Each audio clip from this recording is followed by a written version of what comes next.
So, Jurassic World Rebirth is out in theaters, and there's already talk about a sequel, where it can go, and what could happen. The movie is doing really good in the box office, so a sequel might appear in the future. Director Gareth Edwards addresses the chances of a potential sequel. The filmmaker liked his idea of a heart disease cure going wrong and wiping out humanity, leading to a new Jurassic Age, much like the ending of Rise of the Planet of the Apes.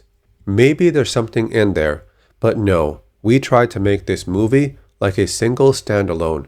When I look back on sequels, trilogies that I love, what they all have in common is that the first movie was on its own. And then it became a high-class problem of how do we now make the others.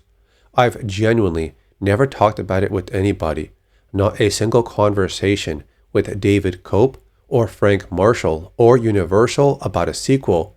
I think everyone's like, all they want is for people to really like this movie and make the best film we can, and that's it. And then it's in the lap of the gods, everything else really. Based on his comments, it appears that there are no confirmed plans for a sequel to Jurassic World Rebirth, at least not one with his involvement. The director made it clear that he's not interested in making a follow-up movie unless he and everyone else involved believe it will be something people will enjoy and that it's the best film they can make. In another article, he says this project was supposed to be just one story and nothing else after, but you can never say never. He also mentions that he wants the surviving characters in Rebirth to come back for a sequel if it happens. I hope for Scarlett and Jonathan and everyone, I hope that all happens for them, he said of the characters getting more adventures.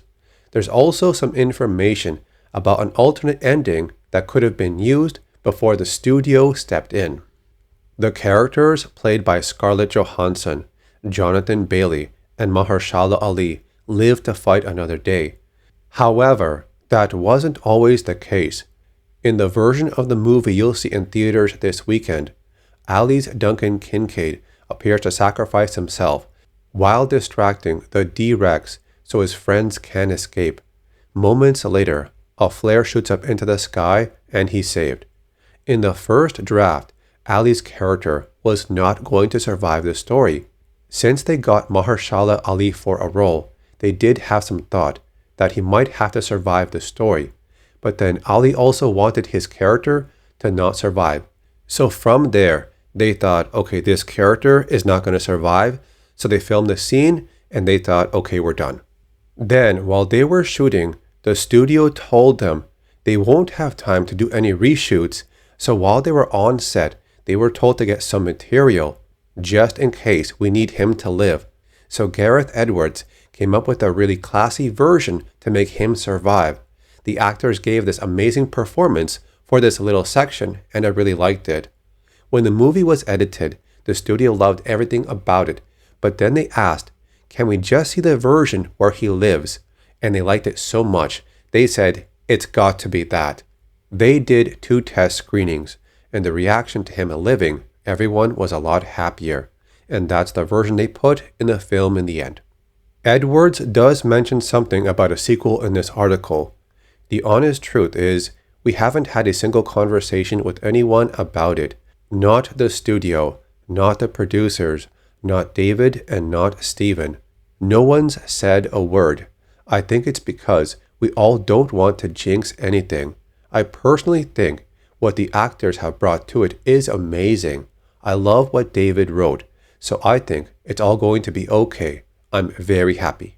So I think a sequel is only going to happen if this makes a lot of money in the box office, which is normally how it goes. If the numbers are high enough and the studio is satisfied, then of course they're going to say, let's make another one. So that's it for now. I will see you later.